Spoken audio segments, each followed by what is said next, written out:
the Garrett Perry Oddcast, the GPOddCast on 88.7 CFUR. Alex in the house. Alex ETA. Hey, how's it going? It's Alex here. Also, Nolan Allen, who's been here every installment. We're missing Devin today. Hey. But we got Nolan. And that's good enough for me. Yeah. We'll miss Devin, but may he rest in peace. He's just taking a nap right now. I think he's on vacation somewhere or something. Yeah, he's having a good time. Pulling those hours in at TELUS. I think he's working OT. He's working up for a vacation. Yeah. He's probably making that double bubble, man. Yeah, double bubble. That's what I'm doing, man. I'm coining in on the double bubble, and then I'm gonna go to Colombia. Oh, that's your go-to, Alex. You just save up, you work really hard, and then you just take off for months. And I'm like, I wonder about that. And then just one day you'll show up with a tan and be like, yeah, I just had the greatest time of my life, but gotta go back to work. Double bubble. It's actually pretty commendable. I think it's pretty great. I'm jealous. Going to Colombia? Didn't you already go there once? No, man. I went to Peru and climbed Machu Picchu, but this time I want to go to Colombia and go surfing on the beaches. Surfing in Colombia? Yeah. Cool. My brother went there and he told me all about it, and I thought, damn, that'd be a fun time. They speak Spanish there? Yeah. I speak Spanish too, so it makes traveling easy. Yeah, exactly. Like those are places I wouldn't fit in too well. Do you speak a second language, Nolan? No. Yeah, I don't. we're stuck to like English. We could go to England. Where do they speak English? I don't know. Well, Australia's not too bad either, right? Oh yeah, they just have a weird accent though. Like, do you really want to put up with that? Or then what happens if you pick it up and you take it home with you? Well, I'm more worried about the spiders, man. Oh, The monster that's enough spiders. to convince me not to go. I was like, one word to the spiders in Australia. Okay. When I went there, I was walking down the roads in Sydney, and there were these guys, the locals. They had this fishing rod with this spider attached to it, and they'd let it down on the people in the streets, and the girls would just scream. It was so hilarious. They got me too, man. They landed on me. I just kicked it right off and jumped like 10 feet. Oh no, they must have been filming that. You're probably on some viral video in Australia. People messing with you. They can. Good times, man. Geez, you traveled everywhere. I've traveled to New York. That's the only time I left Canada, I think. What'd you do in New York? It was like a school trip kind of thing. I got to go there when I was a little bit older. It was my sister's grad year going, and I got to go with them. And we got to go do a bunch of cool film-related stuff. So we went to a few Broadway shows, That's few not too bad. off-Broadway shows. The coolest place we went to was a museum about video games and early motion picture. There was a whole section for music soundtracks. They had this like very early silent film playing on repeat, so you could just go watch it. I think there was only once there was a NES. You could play Mario. But there was a big lineup and everyone played. It's like, I've played Mario before. That was my childhood. I don't need to go play it in a museum in New York. Well, it was pretty cool in New York, too. I went to the Empire State Building there.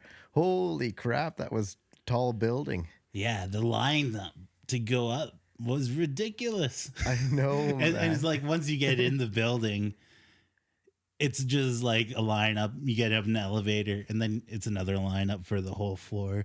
And there's like another elevator, and there's like gift shops everywhere. It's like such a tourist trap. I think they make more money letting people come to the top of the building than they do renting out suites in there for businesses. I don't know. It was hilarious when King Kong was in there, eh? Because there was a guy in a suit in a King Kong, and he would wait for people to take photos beside him.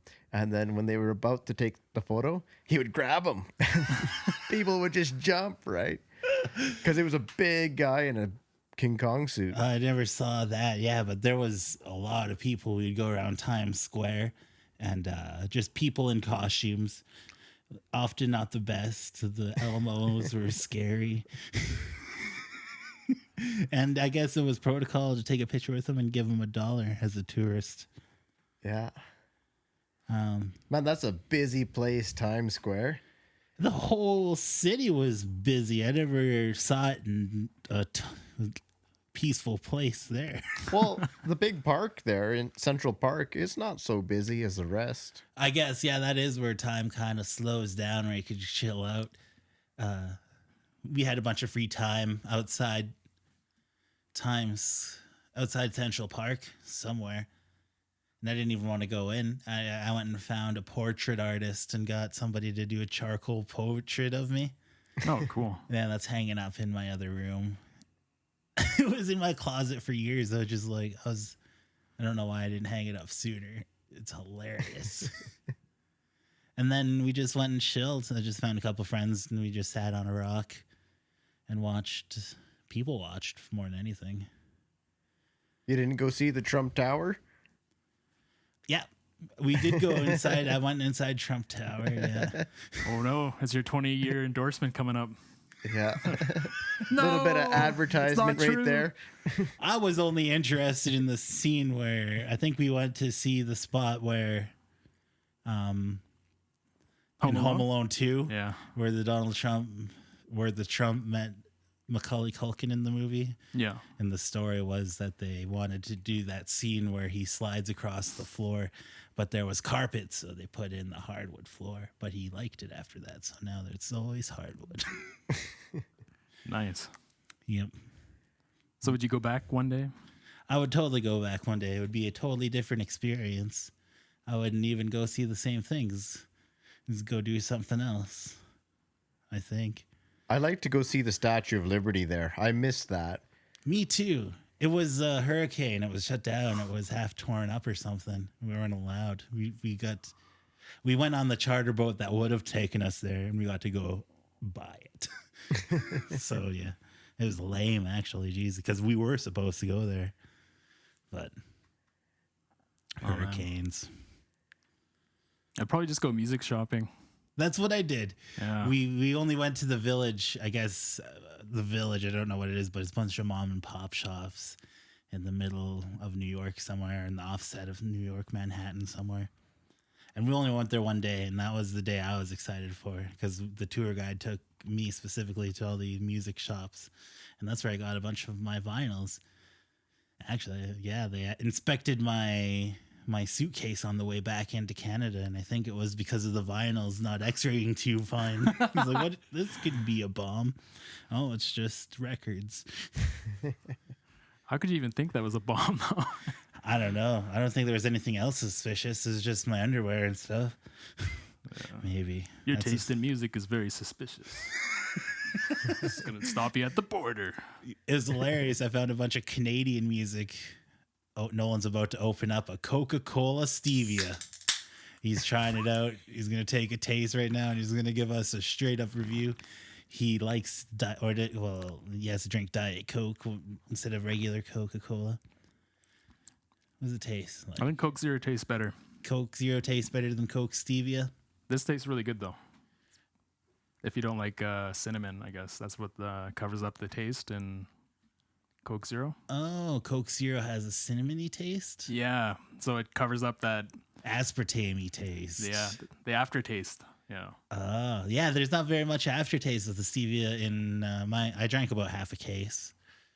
Yeah, it doesn't live in your mouth there, and with the coiny taste kind of. Yeah, but also there's a bit of less of a. I don't know. I kind of like that sugary, syrupy feel. That's what I'm used to too. Jeez, I'm just a straight up sugar addict at this point. It's like There's no ignoring it. Yeah, that's why I'm going to Colombia for the sugar For the sugar, right? and the coffee. And the girls. Yeah. Okay, so we usually in the show review. Well, I don't know if we say review. We just kind of like talk about video games, movies, and music. Alex, we've been playing through Zelda or Ocarina of Time at a very slow pace, I would say. We were really, really slow. We were doing like everything we could looking for Skulltulas. We spent forever before we even went to an adult. Just getting everything, finding those beans, getting enough coins. Well, that's the fun part in the game is figuring it all out and then going, right? Exploring, getting all the secrets, Yeah. all the pieces of hearts that we can. I was playing Majora's Mask too, and that's a pretty fun game. That one's tougher. I never got into the lore of it, but apparently it's very like kind of dark, very death related. Everybody's contemplating death because of the moon coming towards the earth. Did you experience Zelda on the 64, Nolan? Yeah. I played the original. I loved it. It was amazing because I was obsessed with Link to the Past. And I think they took that formula and perfected it in 3D. Yeah. And it's one of the first games I played where the action was so visceral.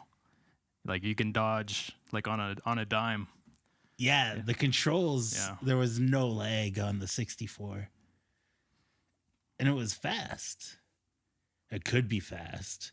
You see people playing speed runs of these old video games. I don't know how they get the Mario to go so fast. He never goes that fast for me. He's just sauntering along little levels. Hacks, man. It's all hacks. Those gamers are hacks. What was your first Zelda game that you played? When I was really young, I played the original Zelda from the 1987. The Nintendo Entertainment System? Yeah.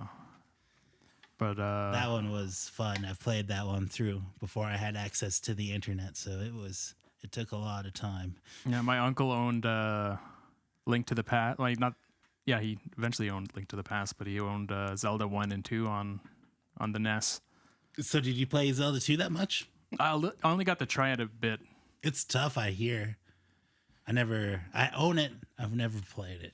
Oh, I bought it. I'm a hoarder. What can I say?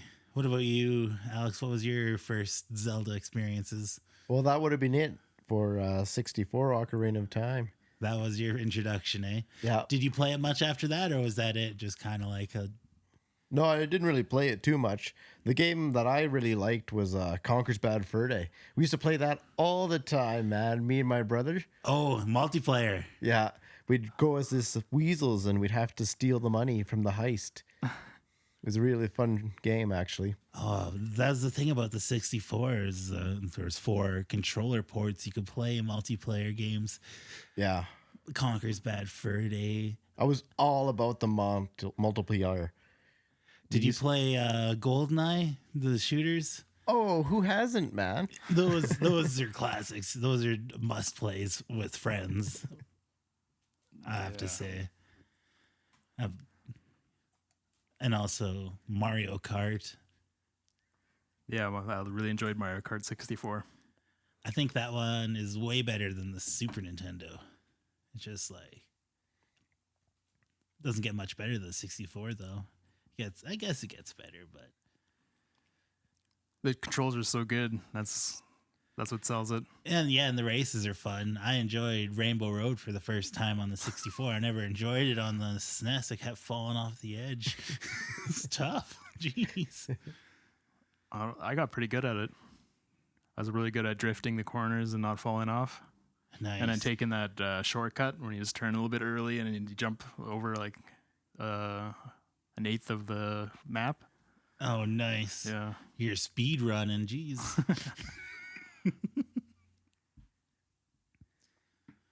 Yeah, I think that is the pinnacle of gaming, in my opinion. 64. The 64. No, it's definitely it's gotten better every time. It'd be hard to say that 64 is better than a PlayStation 4. That would be silly of me. Yeah, to but say. it's all about the nostalgia, right? That's a That's huge what it brings thing. back. That's right. But also on the PlayStation 4, you could download previous games. You could buy vintage PlayStation 1 games and play it on digitally on your PlayStation 4, so it's got that going for it. Like the old Grand Theft Auto #1. Yeah, but you could do that. Oh, I still got my disc for that. Nice. For PS1. I want to get Worms Armageddon on the PS1, but I hear it's rare, but not that expensive. They said about $30. Oh, that's not that rare at all then. Yeah, but then I looked it up on the. Well, at first I was looking it up for this Nintendo 64. They wanted $300. I was like, geez, Well, can't you just play that on the PS4? probably Which Worms Armageddon. I don't think so. On PS3 maybe. I think they had a couple of ports, but I don't remember seeing anything for PS4. That's a game that I think they tried to get everywhere. I'm surprised. I'd be surprised if you wouldn't be able to get it on the PS4. I bought it for the Wii. I don't know if it's Armageddon, but it is Worms on the Wii. It sucks. It tries to utilize motion control, and I just could never figure it out. It just pissed me off. I was like, I want this on a better system. You couldn't figure out how to waggle it into victory.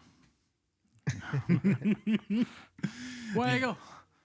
Yeah, I would be interested in selling that game. I don't think I'm going to be playing that much.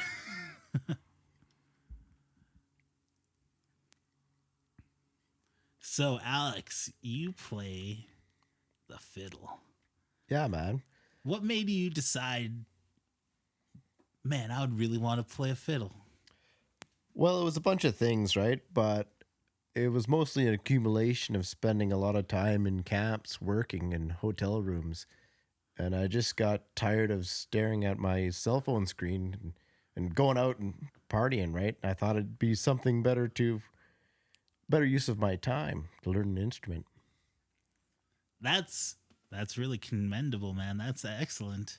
Well, I haven't been doing it for that long, only about a year and a half now. I only know about half a dozen songs. Yeah, but that's not important. The important fact is that you're getting out and you're doing and trying something different for the fun of it, to spend your time usefully. I think it's great. Yeah, well, try to learn new things every day.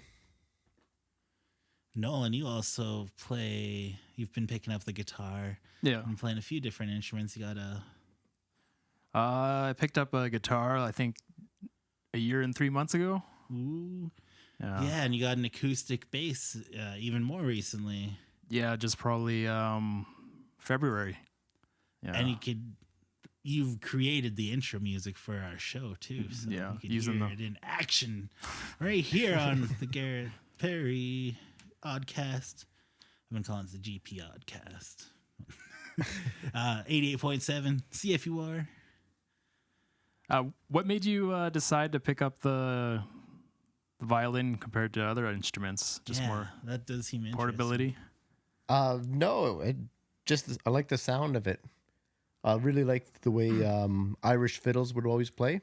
And I think it has to do with where I grew up in Hazelton and spending a lot of times at fall fairs and Smithers and Kispiox Valley Rodeo and stuff like that. I would always be hearing the fiddle. That's pretty cool. Yeah. I'll tell you, it's definitely a hard instrument to learn how to play. There's a lot going on with your bow hand as well as your fret hand, I guess you'd call it. Yeah, I always thought the hardest part for me would be my pitch isn't that great, and you have to have a really good pitch with the fiddle. There's no frets. You just gotta. Yeah, it's a fretless instrument, right? So Yeah. your fingers just have to get the muscle memory to remember where it is, and they conjoin with your ear to get the right sound. And it just eventually you figure it out. I don't. I kind of messed around with a lot of electronic music, so I know a bit around the keyboard a bit. Yeah, you were getting into music theory a little bit. Yeah. Which scares me to get into it myself. It's like, that sounds way too complicated. I don't want to work. Yeah, it's not really fun when you start reading the stuff, eh? Yeah, I just want to. It just comes down to I just want to listen to the music more than anything. I do enjoy playing it occasionally, but my skill level gets capped pretty fast. I would say if you want to play in a band and you're playing music socially mostly, it's a must to learn music theory. It's just going to help you. Everyone's going to be on the same page that knows music theory. It'd be easier just to jam along to anybody. Yeah, someone can tell you like, oh, we're playing 1-4-5-1 in the key of C, and you'll be like, okay, I know what that means, and then you can just jump in. Yeah, usually for us with violin, it's the key of D or the key of G. Yeah. Yeah, it's just a roadmap. I mean, you can learn songs, and that's really cool, but you'll find that when you know more about music theory, you're gonna be like, oh, that's where that song came from. Oh, I know where we are, you know. Oh, interesting. You know, that's good advice. Oh. Thanks for sharing that. Now I think I'll go home and read my music theory book now.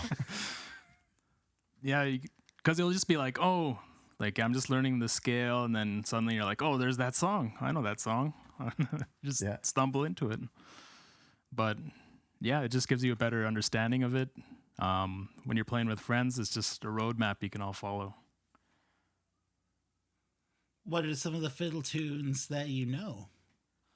Well, I know the Westphalia Waltz, the Tennessee Waltz, quite a few waltzes actually.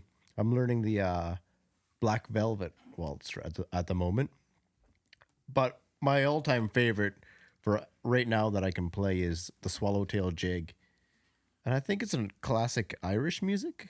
Can't quote me on that, but I really enjoy that song. It's quite fast and upbeat. Would you say that you're playing the fiddle or the violin? And what is the difference? I'd say I'm definitely playing the style of the fiddle because it's more of a country style when you play the fiddle, and the violin is more structured and based on music, sheet music. In the song "The Devil Went Down to Georgia," the instrument is being played a fiddle, but it's also like it's the same instrument as fiddle and the violin. It's just the style that the person's playing it. Absolutely. I find that interesting. So in like a symphony orchestra, it would be classified as a violin. Yeah. And then in like a folk band, would it be considered Well, something you'd play at a hootenanny would be considered a fiddle, right? a hootenanny is a fiddle. Yeah. And an orchestra or the symphony is a violin. I see. I think I could get the hang of this. You got to know your basic hoedowns and hootenannies. I don't know the difference between a hoedown and a hootenanny, but they sound like the same thing to me. Well, they're not. All right. They Gotta both go have to the fiddle. hillbilly school. I thought that's where I went in Hazleton. Bazinga.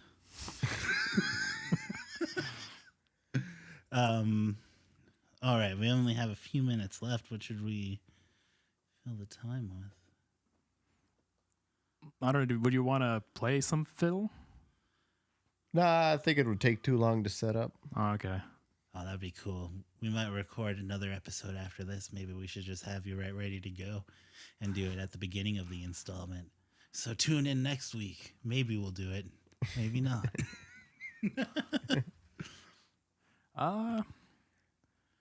We saw a movie. What is it? The news. We're talking about Legend of Zelda. Oh yeah, the Nintendo Switch announced, or just announced, not announced, but they were just released a Super Nintendo mod. Yeah. So they have 30 Super Nintendo games released this month.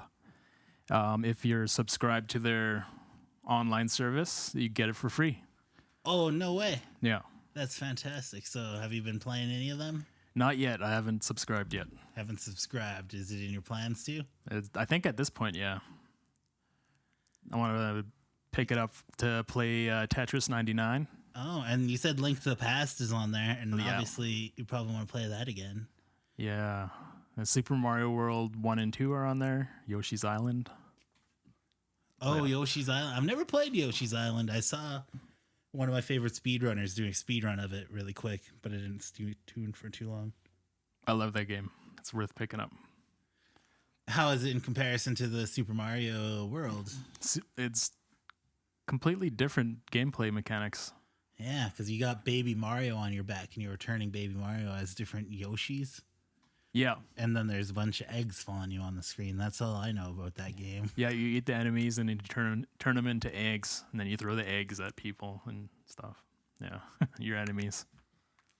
Oh, wait, you're using baby Yoshis to kill enemies? Yeah. That's kind of, I think we got to write a letter to Nintendo. Yeah. Complain about a game that they released in the late 90s. Yeah, it's all ethical. They're not human. Oh, right. They're not even animals. They're just cartoons. They're just cartoons, yeah. And extinct dinosaurs at that. No one cares about them. Did you have much experience playing the Super Nintendo? You said there was mostly the 64, right, Alex? Yeah, I haven't really played too many games, but I know all about eating eggs. Yeah. Oh man, the Garrett Perry Oddcast, 88.7 CFUR. Final thoughts. Did you have a good time, Alex? Yeah, I did. It was fun. Thanks for inviting me out to join you on your podcast. Yeah, that's awesome. I like having this three-host action. Any final thoughts, Noah? I want to play Zelda again, I guess. Yeah. Play some Link to the Past. Yeah, I know the game so well. I think I have to start speedrunning it. Maybe when I get a new computer, I'll get something strong enough to stream, and I'll start streaming. That's a goal. One day. Anything to keep me out of the sun. Thank you so much for listening. Goodbye.